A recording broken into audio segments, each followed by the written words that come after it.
2023년 서울시의 서울시립대 지원 예산이 절반 가까이 줄어들었습니다. 시립대는 어려움을 표현하고 있지만 별다른 방안은 없는 상황인데요. 먼저 김학준 기자가 자세한 내용 전해드립니다. 서울시립대의 반값 등록금이 이뤄진 건 2012년. 박원순 전 서울시장은 학생들의 등록금 부담을 줄이고 평등한 교육 기회를 제공한다는 취지로 이를 도입했습니다. 시립대 반값 등록금 등의 시행을 통해 복지가 시민들의 당연한 권리로서 인정받고 보편적 복지에 대한 시민적 공감대가 확대되어가는 계기를 마련했습니다. 등록금 인하에 따라 서울시는 시립대의 학교 운영비와 장학금 사업 등에 쓰일 예산을 지원했고 그 규모는 10년 동안 줄곧 상승폭을 이어왔습니다. 2012년 486억 원으로 시작한 금액은 2022년에는 844억 원까지 올랐습니다.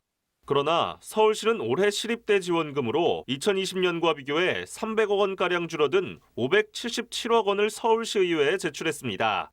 제출안을 두고 시는 신규 교육공간인 시대융합관 건립으로 지난해 액수가 일시적으로 늘었을 뿐 실질적인 규모는 평년 수준이라고 설명한 바 있습니다.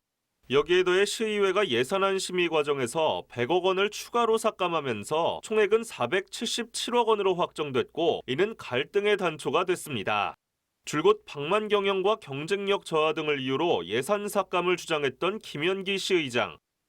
그 등록금이 부족하니까 서울시 예산으로 투입될 수밖에 없었고 그것도 충분하게 투입되지 않으니까 학교 시설이나 환경은 열악해지고 교수들의 연구 의욕도 떨어지고 학생들의 그 수업의 질도 떨어질 수밖에 없는 현실입니다. 학교 측은 당혹감을 감추지 못했습니다. 결국 시립대는 부총장을 포함한 임직원 7명이 예산 삭감에 따른 책임으로 사표를 제출했고 등록금 심의위원회는 지원금 부족에도 학부생 등록금을 동결했습니다. 최근 오세훈 서울시장도 추가적인 지원금 감축은 서울시 의지가 아니었다며 선을 그었습니다. 당초 서울시의 의지는 아니었던 건 뭐 잘 알고 계시고요. 여러 가지 또 부작용과 역기능도 있는데 이번 기회에 한번 활발하게 논의되는 계기를 마련해 보시겠다 하는 취지였던 걸로 저는 받아들였고요. 그럼에도 절반으로 줄어버린 지원금을 되돌리기에는 별다른 수가 없어 보입니다.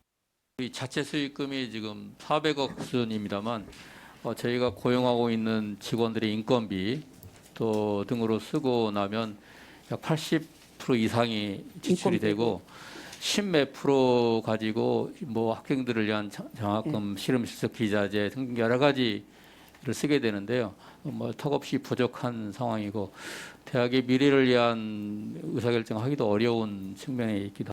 또 원용걸 신임 총장은 지난 후보자 토론에서 시립대는 그동안 서울시 재정에 너무 의존을 해왔다고 밝히면서 회복보다는 재원 다각화에 중점을 뒀습니다.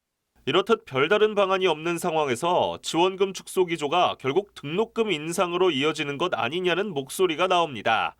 HCN 뉴스 김학준입니다.